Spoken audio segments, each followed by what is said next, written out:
back. Again, here are my disclosures.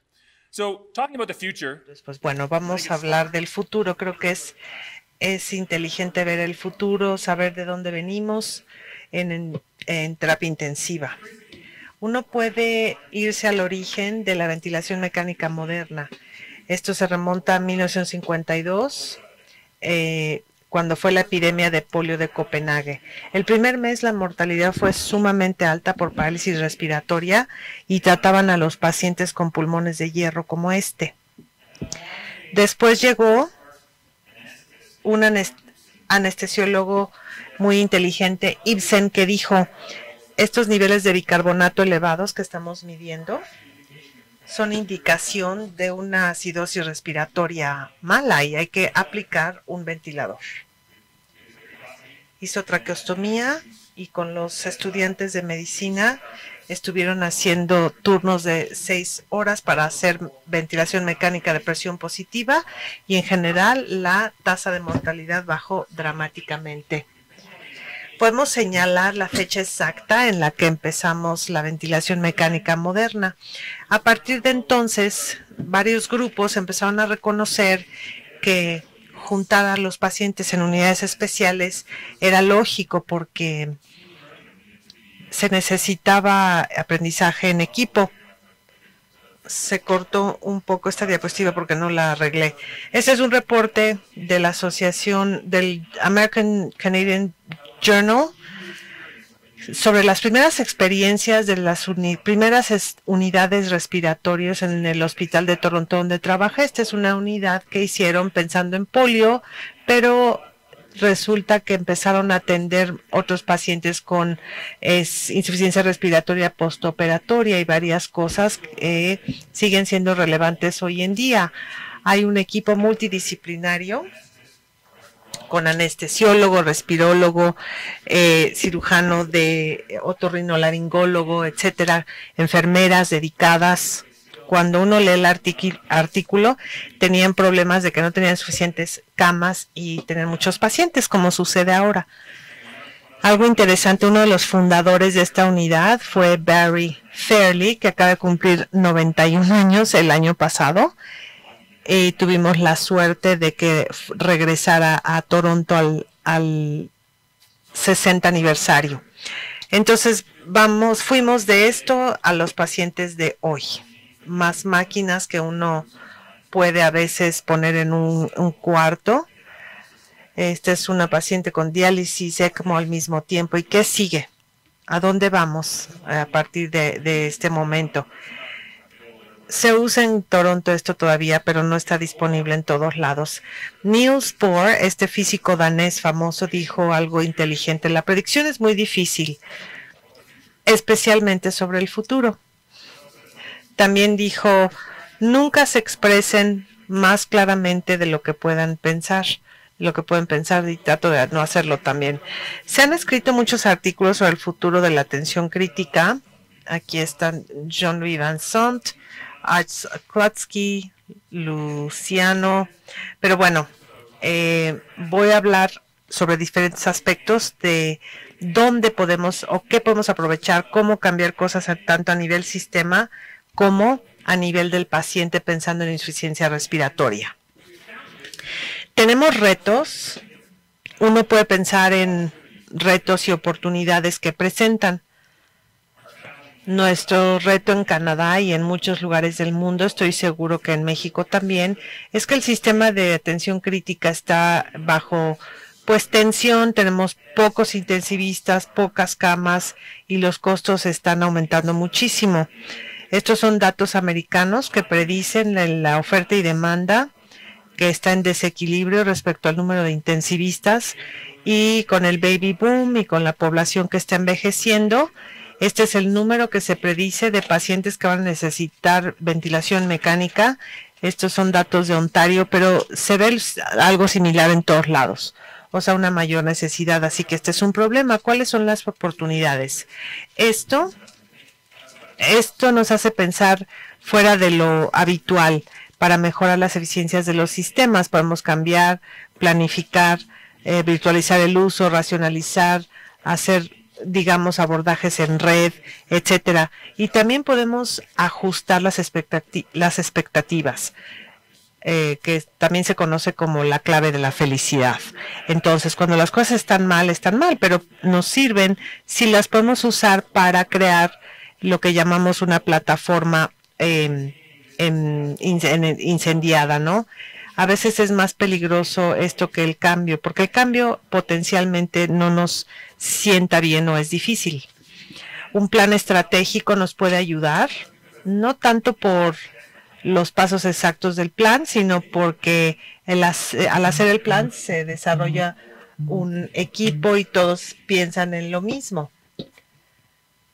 Y cuando uno trata de cambiar, piensen en todos los pasos que necesitan para, de hecho, tener éxito. Si necesitan una visión, no es suficiente. Tienen que darle al equipo las habilidades, darles incentivos, ofrecer los recursos necesarios y crear un plan paso por paso de acciones para que haya un cambio exitoso. Si toman cualquiera de estos pasos, podrán ver confusión, ansiedad, solo cambio gradual, frustración y empieza y digamos que hay un inicio falso. Entonces hay que mover bien a los pacientes para aprovechar las relaciones de volumen y resultados. Este es un artículo de Jeremy Kahn que muestra que hay una diferencia en mortalidades en los pacientes de SIDA dependiendo de cuántos centros los atienden. También podemos usar redes para implementar mejores prácticas y mejorar la atención. Este es un artículo que mi colega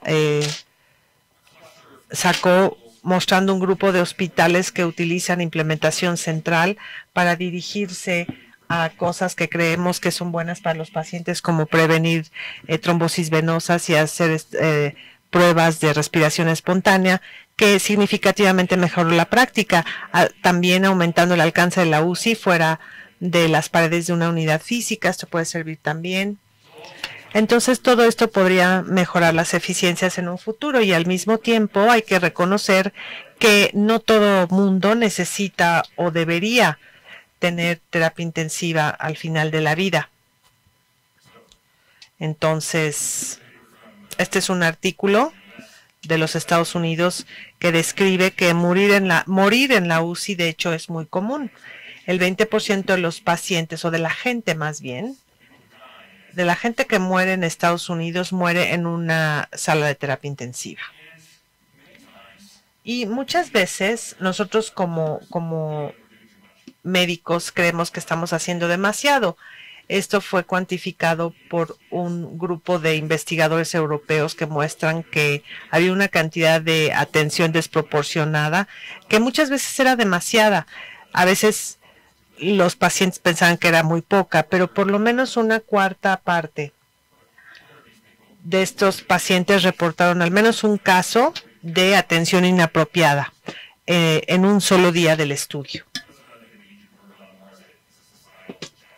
Entonces es algo en lo que hay que trabajar como sociedad. ¿Qué podemos decir de la calidad de la atención? Es decir, darle la mejor atención a nuestros pacientes. Este es otro reto que tenemos. Ahora, muchas veces acabamos midiendo calidad con cosas que son relativamente fáciles de medir, no necesariamente las que son importantes.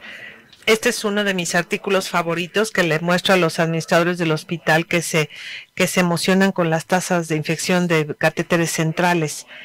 Estas son las reportadas de 4 hospitales. Y el orden C es mejor que D, B y A, pero todas son buenas.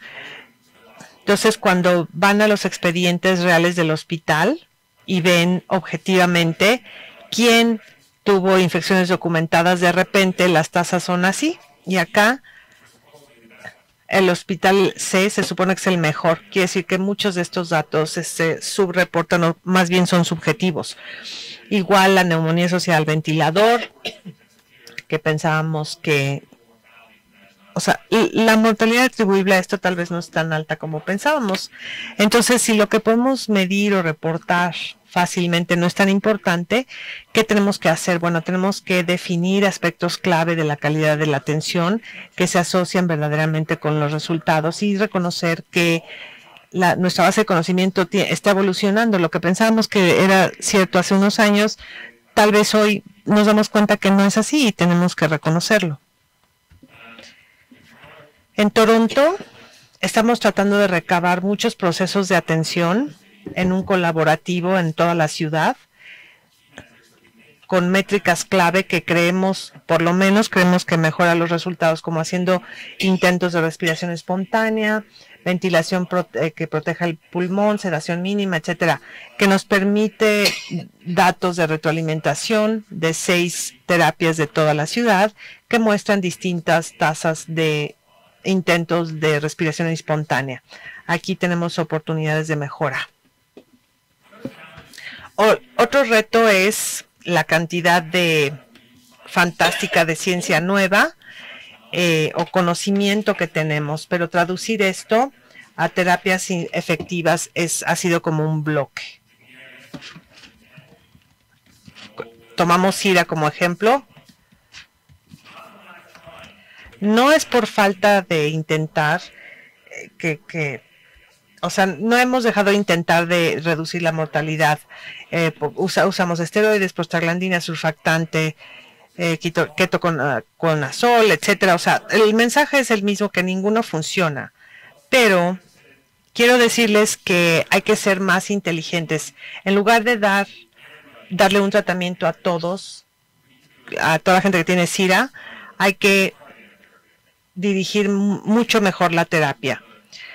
Hackett, que es uno de los padres de la epidemiología clínica, dice que esta es la única estadística que el clínico debe saber.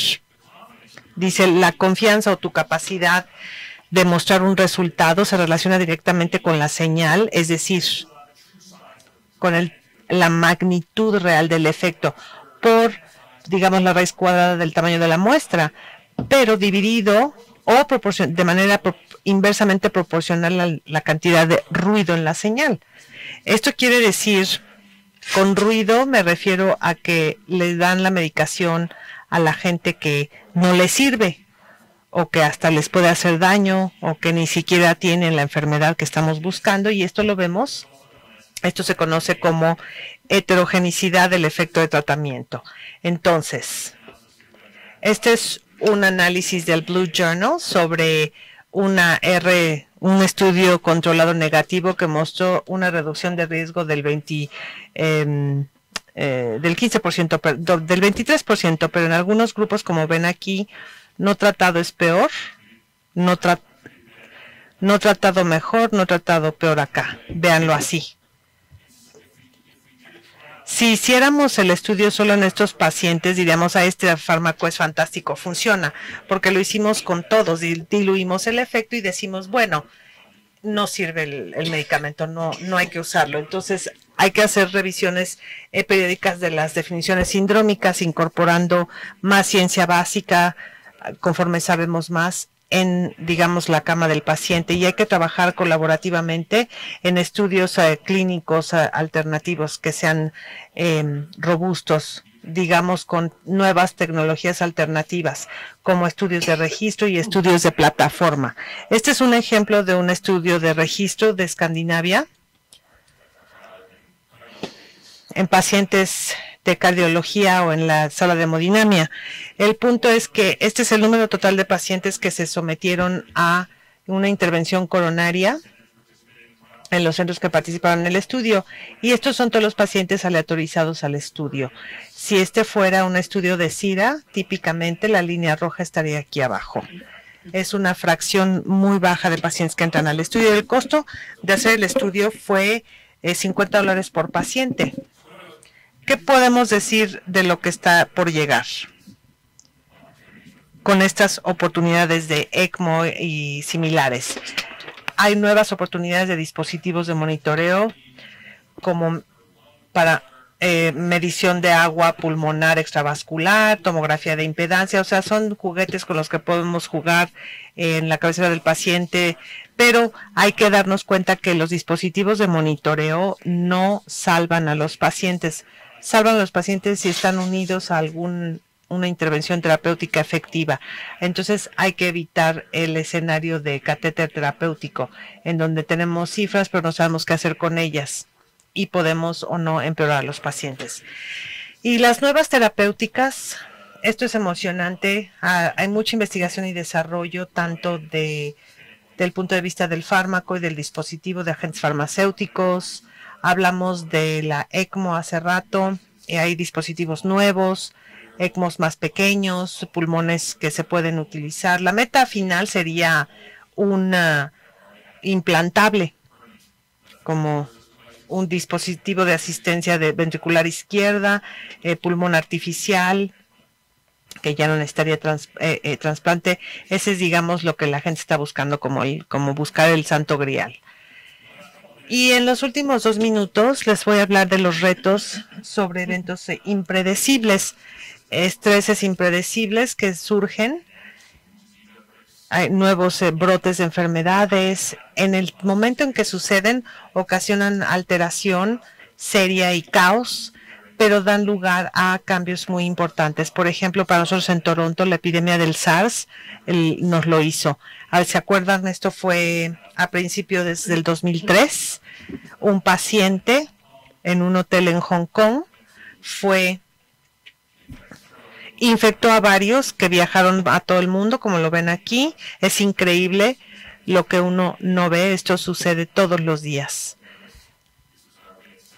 Tuvimos varios casos en Toronto. Este es en el Mount Sinai. Hicimos broncoscopías. Ahí está el doctor Lipinski. Yo estaba trabajando en Madrid como fellow y llegaba un avión de Canadá y todos se ponían mascarillas.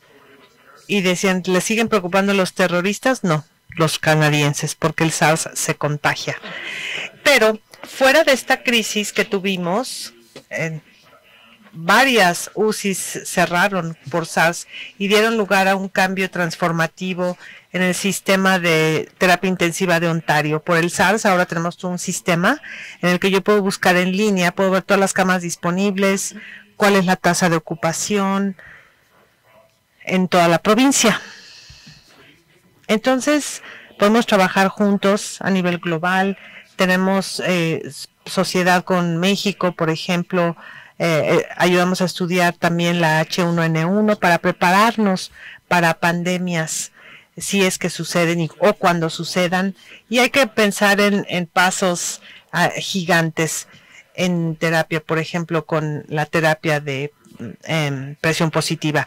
Los grupos como el INFACT de John Marshall están tratando de respaldar esto, juntando grupos de estudios clínicos de personas de todo el mundo. Es difícil entonces predecir el futuro. Esta cita es de Henry Ford. Si yo le hubiera preguntado a la gente qué querían, hubieran dicho caballos más rápidos. Es difícil imaginar este salto que todavía existe y que vamos a hacer. Termino diciéndoles que a veces, entre más cambian las cosas, más dicen lo mismo. Este es un médico que estaba atendiendo a un paciente que tenía la peste bubónica y este es un médico entrando a un cuarto con un paciente que tenía SARS. Muchísimas gracias.